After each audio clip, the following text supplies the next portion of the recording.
यह पुस्तक चिंता छोड़ो सुख से जियो डेल कार्नेगी द्वारा रचित है, जिसका चैप्टर नंबर 1 है, आज को कैसे जिए। तो चलिए शुरू करते हैं। 1871 में बसंत के दिनों में एक युवक ने कोई पुस्तक उठाई और 21 शब्द पढ़े, ऐसे शब्द जिन्होंने उनके भविष्य पर गहरा असर डाला। वह मेडिकल का छात्र जनरल अस्पताल में था। उसे चिंता सता रही थी कि परीक्षा में कैसे पास हो पाएगा। यदि पास हो भी गया तो करेगा क्या, जाएगा कहाँ, डॉक्टर की प्रैक्टिस कैसे शुरू करेगा, रोजगार कैसे चलाएगा। युवक ने 1871 में 21 शब्द पढ़े थे। उनकी सहायता से अपनी पीढ़ी का सबसे प्रसिद्ध डॉक्टर बना। विश्वविख्यात हॉपकिंस स्कूल ऑफ मेडिसिन शुरू किया। ऑक्सफोर्ड में रेजियस प्रोफेसर भी बने, जो ब्रिटिश राज में किसी भी डॉक्टर का सबसे बड़ा सम्मान है। इंग्लैंड के सम्राट ने नाइट का खिताब प्रदान किया। उनकी मृत्यु के बाद जीवन की कहानी के लिए 1466 पृष्ठों की 2 बड़ी जिल्दों की आवश्यकता पड़ी। उनको सर विलियम अस्तर के नाम से जाना जाता था। वे 21 शब्द जो उन्होंने 1871 के बसंत में पढ़े थे, थॉमस कार्यालय के 21 शब्दों से उन्हें चिंता मुक्त जीवन जीने में सहायता मिली। हमारा कार्य यह देखना नहीं है कि दूर धुंधले में क्या दिखता है, बल्कि वह करना है जो हमारे सामने है। 42 साल बाद जब सुहानी बसंत की रात कैंपस में ट्यूलिप्स के फूल खिल रहे थे, तो सर विलियम्स आसलर ने येल विश्वविद्यालय के छात्रों को संबोधित किया।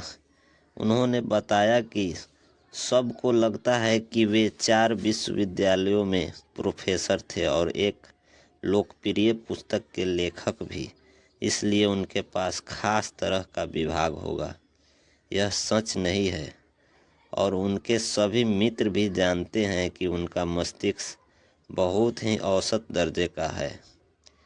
उनकी सफलता का रहस्य क्या था? उन्होंने बताया कि वे एक एक दिन वर्तमान में जीते थे। इस बात से उनका क्या मतलब था? एल के भाषण में से कुछ माह पहले सर विलियम अस्तर समुद्री जहाज में अटलांटिक पार कर रहे थे। जहाज के कप्तान ने पुल पर एक बटन दबाया, मशीनों की आवाज़ हुई और जहाज के भाग एक दूसरे से तुरंत अलग अलग हो गए, यानी वे वाटर टाइट कंपार्टमेंट में बदल गए। डॉक्टर अस्लर ने छात्रों को बताया, आप इस बड़े जहाज से अधिक अद्भुत रचना है और अधिक लंबी यात्रा पर जा रहे हैं। मेरा आग्रह है कि इस मशीन को नियंत्रित करना सीख ले और जान ले कि डे टाइट अपार्टमेंट में ही सुरक्षित यात्रा का सबसे अच्छा तरीका है। पुल पर जाइए और देखिए कि जहाज की दीवारें कार्य कर रही है। एक बटन दबाइए और जिंदगी की हर स्तर पर सुनिए कि लोहे वाले दरवाजे आपके विगत का द्वार बंद कर रहे हैं, जिसमें मुर्दा कल दफन है। दूसरा बटन दबाइए और लोहे के द्वार से भविष्य बंद कर, जिसमें वे कल है जो अभी जन्मे नहीं है। अब आप वर्तमान के लिए सुरक्षित है। विगत का दरवाज़ा बंद कर दीजिए। मुर्दों को मुर्दे दफनाने दीजिए। बीते हुए कल का दरवाज़ा बंद कर दीजिए, क्योंकि इस रास्ते पर मूर्ख मृत्यु के मुंह में समा गए हैं। आगत कल के बोझ को अगर बीते कल के बोझ के साथ इन दिन उठाया जाए तो शक्तिशाली व्यक्ति भी लड़खड़ा जाएगा। भविष्य को भी विगत की तरह जोर से बंद कर दीजिए। आपका भविष्य वर्तमान है, कल कभी नहीं आएगा। मनुष्य की मुक्ति का दिन अब है, अभी। ऊर्जा की तबाही, मानसिक तनाव, भावनात्मक चिंताएं पीछा करती है जो भविष्य की चिंता करता है। इसलिए सभी दरवाजे को बंद कर दीजिए जो बीत चुके हैं या आने वाले हैं। डे टाइट कंपार्टमेंट की ज़िंदगी जीने की आदत के लिए तैयार हो जाइए। क्या डॉक्टर अल्सर के अनुसार हमें भविष्य की तैयारी नहीं करनी चाहिए? नहीं, बिल्कुल नहीं। वह अपने उस भाषण में कह रहे थे कि कल की तैयारी का सबसे बढ़िया तरीका है कि अपनी सारी बुद्धि और उत्साह आज के कार्य को करने में लगा दे। शायद यही तरीका है जिससे भविष्य की तैयारी कर सकते हैं। आसलर ने छात्रों से आग्रह किया कि वे ईसा मसीह की प्रार्थना से दिन शुरू करें, हमें आज का भोजन प्रदान करो।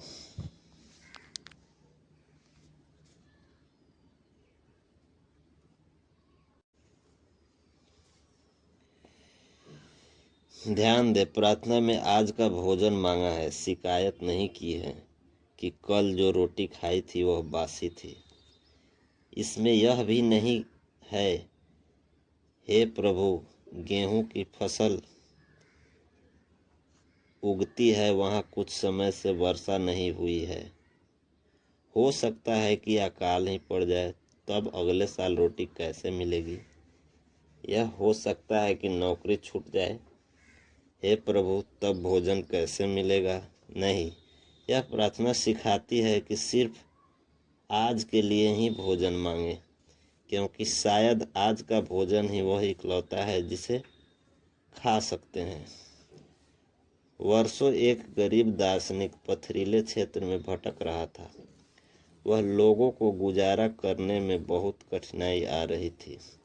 एक दिन एक पहाड़ पर भीड़ उसके चारों तरफ एकत्रित हो गई। उसने भाषण दिया। वह दुनिया में सबसे अधिक उद्धृत होने वाला भाषण है जो आज तक कभी भी कहीं भी दिया जाता है। इसमें 26 शब्द है। ये सदियों से कानों में गूंज रहे हैं। आने वाला कल का कोई विचार मत करो, क्योंकि कल आपका विचार खुद कर लेगा। आज का दिन ही आज की बुराइयों के लिए काफ़ी है। कुछ लोगों ने ईसा मसीह के इन शब्दों को मानने से इनकार कर दिया है। आने वाले कल का कोई विचार मत करो शब्दों को इसलिए अस्वीकार किया क्योंकि लगा कि यह पूर्णतावादी सलाह है, इसमें रहस्यवाद है। इससे लोग कहते हैं कल का विचार करना ही होगा, परिवार की सुरक्षा के लिए बीमा कराना ही होगा, बुढ़ापे के लिए पैसा बचा कर रखना होगा, आगे बढ़ने की योजना बनानी होगी और उसकी तैयारी करनी होगी। सही तो है, ऐसा करना भी चाहिए। सच, ईसा मसीह ने इन शब्दों का, जिनका अनुवाद 300 साल पहले किया था, वह आज कोई मायने नहीं है जो जेम्स के समय में था। 300 साल पहले विचार का अर्थ प्रायः होता था। बाइबिल के आधुनिक संस्करण ईसा मसीह के शब्दों को अधिक सटीक रूप से लिखते हैं। आने वाली कल की कोई चिंता मत करो, आवश्यकता ही आने वाली कल पर विचार कीजिएगा। अवश्य ही आने वाले कल पर विचार कीजिए। हाँ, सावधानी से विचार कीजिए, योजना बनाइए, तैयारी कीजिए, पर चिंता नहीं कीजिए। द्वितीय विश्व युद्ध के हमारे सेनापति कल के लिए योजना बनाते थे, पर उन्हें चिंतित होने का समय नहीं था। अमेरिकी नौसेना के एडमिरल अर्नेस्ट जे किंग्स ने कहा था, मैंने बस श्रेष्ठ सैनिकों को श्रेष्ठ हथियार दिया है तथा श्रेष्ठ रणनीति बनाई है।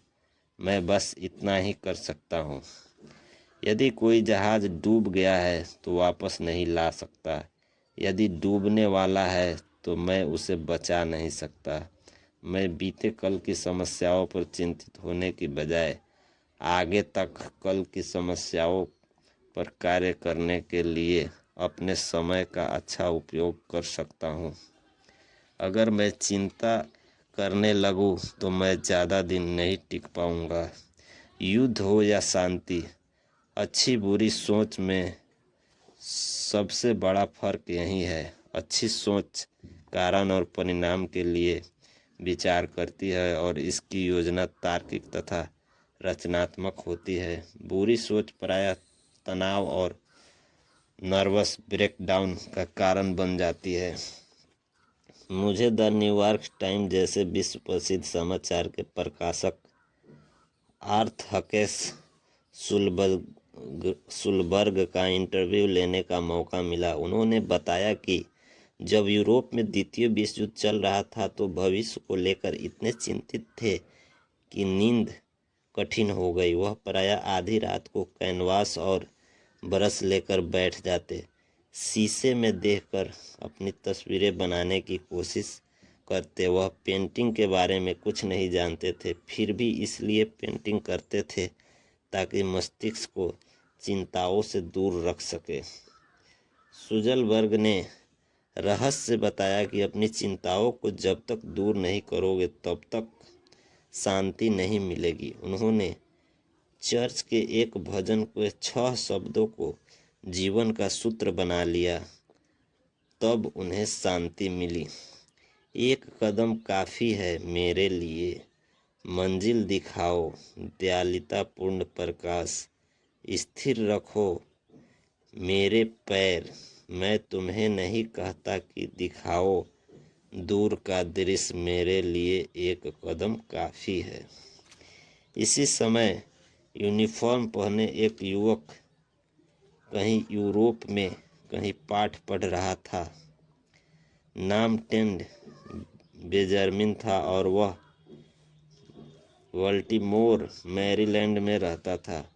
उसने चिंता में अपने आप को युद्ध की थकान का शानदार उदाहरण बना लिया था।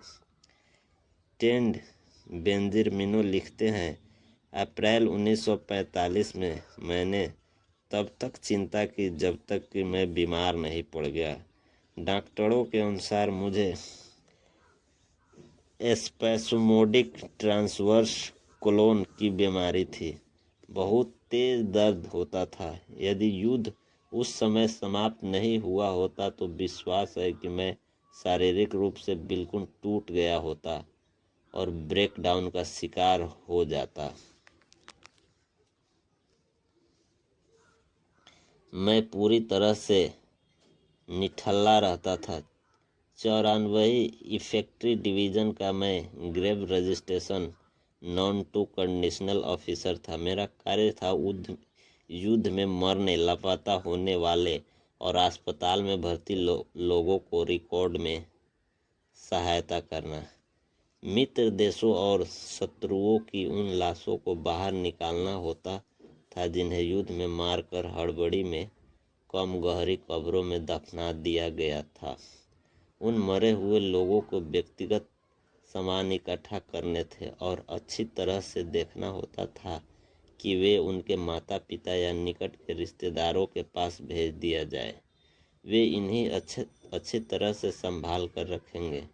मैं इस डर से मारे चिंतित रहता था कि कहीं परेशान करने वाली गलती न हो जाए। मैं चिंतित था कि क्या इसमें कुशलता से निकल पाऊंगा। मैं चिंतित था कि क्या 16 महीने के बेटे को गोद में खिलाने के लिए जिंदा रह पाऊंगा। उसे मैंने कभी नहीं देखा था। इतना चिंतित और थका था कि मेरा 34 पाउंड वजन कम हो गया। मैं उत्तेजना से लगभग पागल हो गया। मैंने हाथों को देखा, सिर्फ चमड़ी और हड्डी का ढांचा रह गए थे। मैं डरा हुआ था कि मैं शारीरिक रूप से बुरी हालात मैं घर लौटूंगा। मैं बच्चों की तरह सुबकने लगा। इतना हिल चुका था कि अकेला होता था तो बार बार आंखों में आंसू उमड़ पड़ते थे। बल्ज का युद्ध शुरू होने पर ऐसा भी समय आया जब मैं इतना रोया कि आशा ही छोड़ दी कि मैं दोबारा कभी सामान्य बन भी सकता हूँ। मैं सेना के अस्पताल में भर्ती हो गया।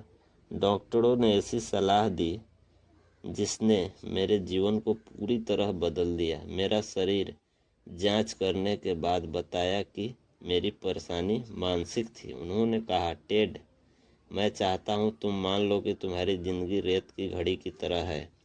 तुम्हें पता है कि रेत की घड़ी ऊपरी हिस्से में रेत के हजारों कण होते हैं। वे धीरे धीरे समान गति से बीच की पतली गर्दन से गुजरते हैं। चाहे आप या मैं कुछ भी कर ले, रेत घड़ी को हानि पहुंचाए बिना हम पतली गर्दन से एक बार में रेत के एक कण से अधिक को पार नहीं करा सकते। आप, मैं और हर इंसान इस रेत की घड़ी की तरह है। जब हम सुबह उठते हैं तो लगता है कि एक दिन में सैकड़ों कार्य निपटाने हैं, परंतु यदि एक बार में एक कार्य नहीं और कामों को धीरे धीरे एक समान गति से दिन में नहीं करते तो यह तय है कि हम अपने शारीरिक या मानसिक ढांचे को तोड़ लेंगे। इस फिलॉसफी पर मैंने उसी दिन अमल किया जिस दिन डॉक्टर ने मुझे सिखाई। एक बार में एक ही रेत के कण, एक बार में एक ही कार्य। इस सलाह ने युद्ध के बीच शारीरिक और मानसिक कष्ट से बचाया और मेरी सहायता की। मैं Adcrafton printing and offset company inc में public relation and advertising director के वर्तमान पद पर पहुंच गया। मैंने बिजनेस में भी उन्हीं समस्याओं को देखा जो युद्ध में थी। तत्काल बहुत सी चीज़ें करनी थी। उन्हें करने के लिए समय कम था, बहुत कम स्टॉक था। फर्म, नई स्टॉक व्यवस्था, पते बदलने का तरीका, ऑफिस बंद करने और खोलने आदि की समस्याओं से निपटना पड़ा। तनावग्रस्त और नर्वस होने के बदले मैं डॉक्टर की सलाहों को याद करता हूँ जो मुझे बताई थी, एक बार में एक ही रेत का कण, एक बार में एक ही कार्य। शब्दों को बार बार दोहराने से मैं अपने कार्यों को अधिक अच्छी तरह पूरा कर पाता हूँ और उन दुविधाओं को बिना कार्य कर पाता हूँ जिन्होंने युद्ध भूमि में लगभग मिटा ही डाला था। आज की जीवन शैली में सबसे भयानक टिप्पणियों में से एक कि एक बार हमारे अस्पताल में आधे बेड मरीजों के लिए रिजर्व थे जो मानसिक और भावनात्मक बीमारियों के रोगी थे। ऐसे मरीजों को इकट्ठे किए हुए बीते कलों और डरावने भविष्य का स्वयं कालों के भारी बोझ से दबे थे। इनमें अधिकतर अस्पताल में भर्ती होने के स्वयं को बचा सकते थे और सुख भरा जीवन जी सकते थे अगर उन्होंने ईसा मसीह के शब्दों पर ध्यान दिया होता, आने वाला कल की कोई चिंता मत करो, या सर विलियम अस्तर के शब्दों को माना होता, सिर्फ आज में जियो। आप और मैं इस क्षण को शाश्वत धाराओं के संगम पर खड़े हैं। विराट अतीत जो हमेशा से मौजूद है और भविष्य जो लिखे समय के आखिर अक्षर तक पढ़ रहा है। शायद हमारे लिए उन दोनों में से किसी शाश्वत धारा में रहना संभव है नहीं, एक क्षण के लिए भी नहीं। फिर भी यह प्रयत्न करके अपने शरीर और मन को नुकसान पहुंचाते हैं। इसलिए आइए उस आकलन समय में संतोष से रहे जिसमें हम जी सकते हैं। आज से लेकर सोने के समय तक। रॉबर्ट लुई स्टीवेंस ने लिखा है, बोझ कितना भी भारी हो, आदमी इसे रात तक उठा सकता है। कोई भी सूरज के डूबने तक तो प्रसन्नता, धैर्य, प्रेम, शांति से जी सकता है और जीवन का सही अर्थ इसी तरह से जीना है। हाँ, जीवन हमसे यही आशा करता है, परंतु सेगिना मिशिगन की मिसेज ई के शील्ड सोने तक जीना सीखने से पहले जिंदगी से इतनी निराश हो चुकी थी कि उनके मन में आत्महत्या करने तक का विचार आया। मिसेज शील्ड ने मुझे अपनी कहानी बताई। 1937 में मेरे पति की मृत्यु हो गई। मैं बहुत निराश थी और मेरे पास पैसे बिल्कुल नहीं थे। मैंने अपने पिछले नियोक्ता कांसस शहर की रोज फाउंडर कंपनी के मिस्टर लियंस रोज को पत्र लिखा। मुझे पुरानी नौकरी फिर से मिल गई। पहले मैं गांव और कस्बों में स्कूल बोर्डिंग को वर्क बुक्स बेचकर अपना घर चलाती थी। 2 साल पहले पति की बीमारी के बाद कार बेच दी थी। किसी तरह पैसे का बंदोबस्त करके मैंने सेकेंड हैंड कार किस्तों पर खरीद ली ताकि दोबारा पुस्तक बेचना प्रारंभ कर सकूं। मैंने सोचा था कि अब मेरी हताशा कम हो जाएगी, परंतु अकेले कार चलाने और खाने का तनाव सहन नहीं हो रहा था। इलाके के कुछ हिस्से ऐसे थे जहां ज़्यादा सेल नहीं होती थी। मुझे कार की किस्तें चुकाने में मुश्किल हो रही थी। वैसे किस्तें बहुत छोटी थी। 1938 के बसंत में जब मैं वाइसली मिसूरी में कार्य कर रही थी, वहाँ स्कूल अर्थाभाव में थे और सड़कें बदहाल थे। मैं इतनी अकेली और हताश थी कि एक बार मैं आत्महत्या करने के बारे में सोच लिया। लग रहा था जैसे सफल होना असंभव है, जिंदा रहने का कोई मतलब नहीं। मुझे प्रातः सुबह उठने और जिंदगी का सामना करने से डर लगता था। मैं हर चीज़ से डरती थी। इससे डरती थी कि अपनी कार की किस्त नहीं चुका पाऊंगी। इससे डरती थी कि कमरे का किराया नहीं दे सकूंगी। इससे डरती थी कि पास में खाने के लिए भोजन नहीं होगा। डरा करती थी कि सेहत बिगड़ रही थी और मेरे पास इलाज के लिए पैसे नहीं थे। बहन की सोचकर मैंने आत्महत्या नहीं की, क्योंकि उससे मेरी मौत से बहुत दुख होता, और यह सोचकर कि मेरे पास अपने अंतिम संस्कार के खर्च के लिए पैसे नहीं हैं।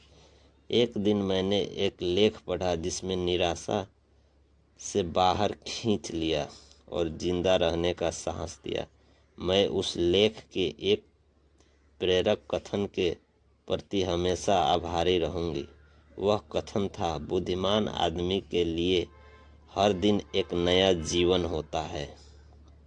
मैंने इस कथन को टाइप किया और अपनी कार के शीशे पर चिपका लिया। कार चलाते समय हर क्षण इसे देखा करती। मैंने सोचा कि एक बार में एक दिन जिंदा रहना इतना कठिन नहीं था। मैंने बीते कल को भूलना और आने वाले कल की चिंता न करना सीख लिया। हर सुबह स्वयं से कहती, आज एक नया जीवन है। मैंने अकेलेपन और गरीबी के डर को जीतने में कामयाबी पाई। अब सुखी और कामयाब हूँ और प्रायः उत्साह और जीने की उमंग है। मैं जानती हूँ कि दोबारा कभी नहीं डरूंगी, चाहे जीवन कितना भी बुरा क्यों न हो जाए। मैं जानती हूँ कि भविष्य में डरने की आवश्यकता नहीं। अब मैं जानती हूँ कि एक बार में एक दिन जी सकती हूँ, और यह भी कि बुद्धिमान आदमी के लिए हर दिन एक नई जिंदगी होता है। क्या आप बता सकते हैं कि यह कविता किसने लिखी होगी? आज केवल वही खुश है जिसमें आज को अपना कह सकने की शक्ति है। आत्मविश्वास से भरा जो यह कह सकता है, कल तुम्हें जो करना हो कर लेना, मैं आज तो जी लिया है। ये शब्द आधुनिक लगते हैं ना, परंतु इन्हें ईसा मसीह के पैदा होने से 30 साल पहले रोम के कवि हॉरेस ने लिखा था। इंसान के स्वभाव की बहुत बड़ी मजबूरी है कि वह जिंदगी जीने से कतराता रहता है।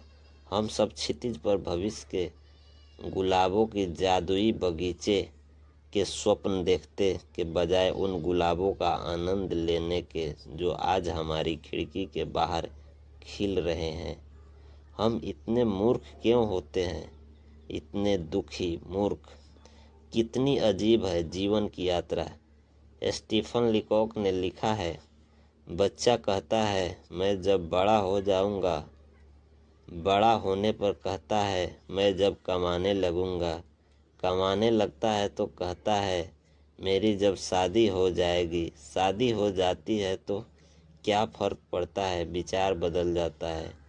मैं जब रिटायर हो जाऊंगा, जब रिटायरमेंट आता है तो वह पीछे मुड़कर अपनी जीवन यात्रा को देखता है और उसे ठंडी हवा से सिहरन होती है। न जाने कैसे उसने सब गंवा दिया और जीवन पीछे छूट गया। कुछ देर बाद समझ आता है कि जिंदगी हर पल जीने के लिए होती है, इसलिए हमें हर दिन हर घंटे इसे जीना चाहिए।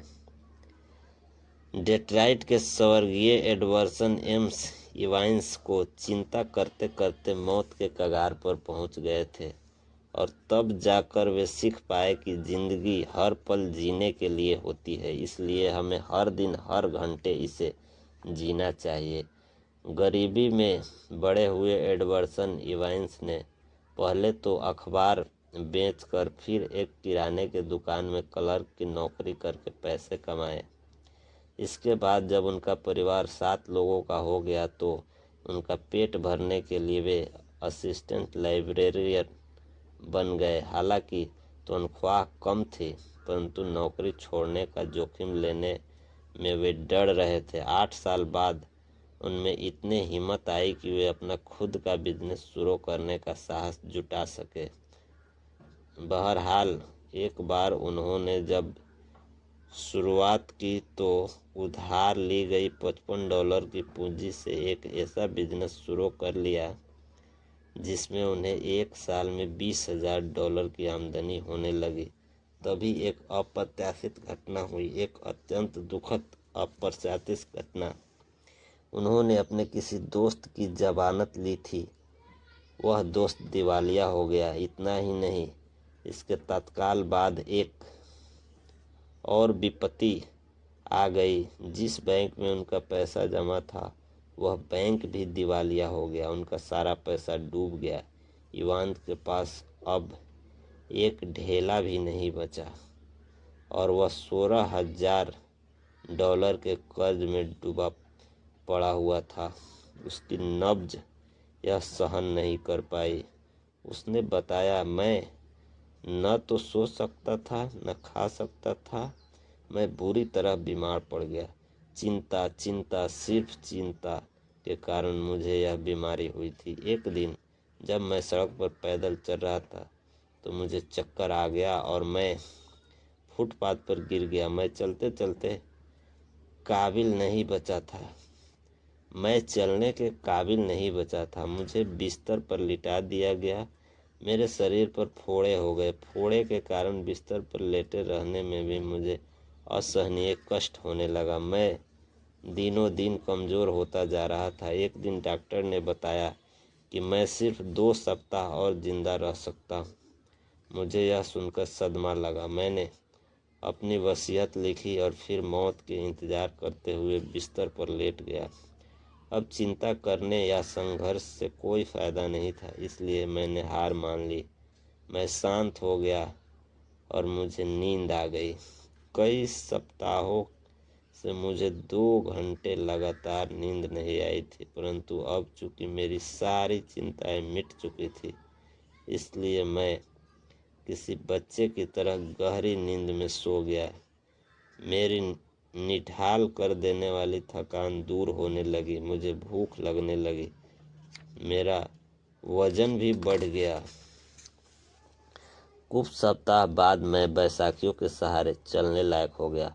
6 सप्ताह बाद मैं कार्य पर वापस जाने योग्य हो गया। पहले मैं एक साल में $20,000 कमाता था, पर अब मुझे एक सप्ताह में $30,000 की नौकरी मिलने पर खुशी हुई। मुझे वाहनों के चक्रों के पीछे लगाने वाले ब्लॉक बेचने का कार्य मिला, जिन्हें तब लगाया जाता था जब उन्हें मॉल के रूप में पानी के जहाज में भेजा जाता था।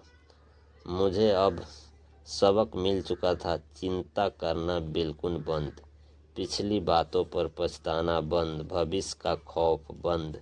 मैंने अपना पूरा समय, पूरा ऊर्जा और पूरा उत्साह उन ब्लॉकों को बेचने में केंद्रित कर दिया। अब एडवर्सन एम एडवाइस ने तेजी से तरक्की की।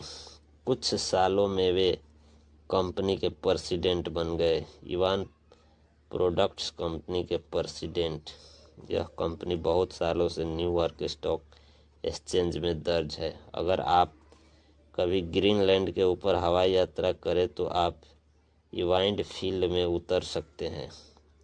वह हवाई पट्टी जिनका नामकरण उनके सम्मान में किया गया है। अगर एडवर्ड एम्स इवाइन वर्तमान में या डे टाइम्स कंपार्टमेंट में जीना नहीं सीखते तो वे इतने सफल नहीं हुए होते।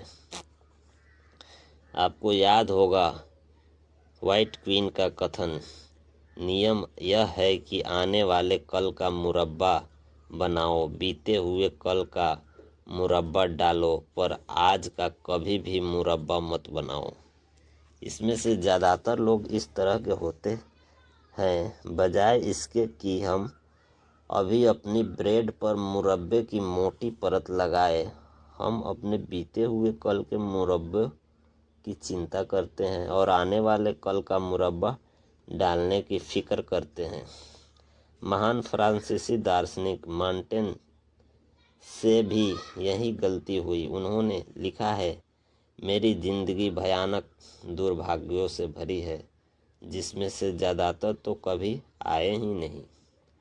और यही हाल आपकी और मेरी जिंदगी का भी है। दांते ने कहा था, सोचो कि हर दिन दोबारा नहीं आएगा। सोचो कि यह दिन दोबारा नहीं आएगा। जीवन बहुत तेज गति से हमारे हाथ से फिसल रहा है। अंतरिक्ष में 19 मील प्रति सेकंड की गति से दौड़ रहे हैं। आज हमारी सबसे कीमती संपत्ति है। आज ही हमारी इकलौती निश्चित संपत्ति है। यह लावेल थॉमस की फिलॉसफी है।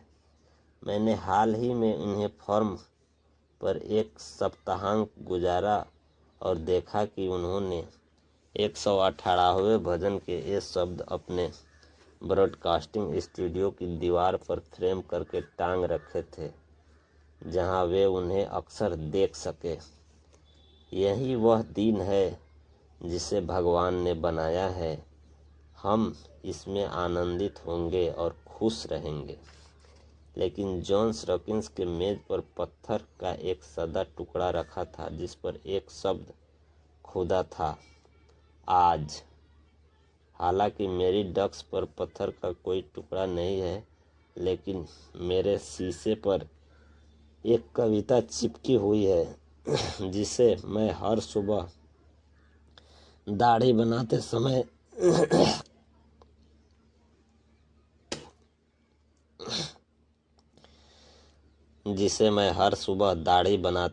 देख सकता हूँ। सर विलियम अस्तर इस कविता को हमेशा अपनी मेज पर रखते थे। इसे प्रसिद्ध भारतीय नाटककार और महाकवि कालिदास ने लिखा है। दिन का स्वागत, वर्तमान की तरफ देखो, यही जीवन है, यही जीवन का सार है। इसकी छोटी सी यात्रा में आपके अस्तित्व की तमाम सच्चाइयाँ बिखरी है। विकास का आनंद, कर्म का सुख, सुंदरता का आकर्षण, क्योंकि गुजरा कल तो एक सपना है और आने वाला कल सिर्फ एक झलक। परंतु आज ढंग से जी ले तो हर गुजरा कल सुखद सपना होगा और हर आने वाला कल आशा की झलक। इसलिए अच्छी तरह से देख लो इस दिन को। दिन के स्वागत का यही तरीका है।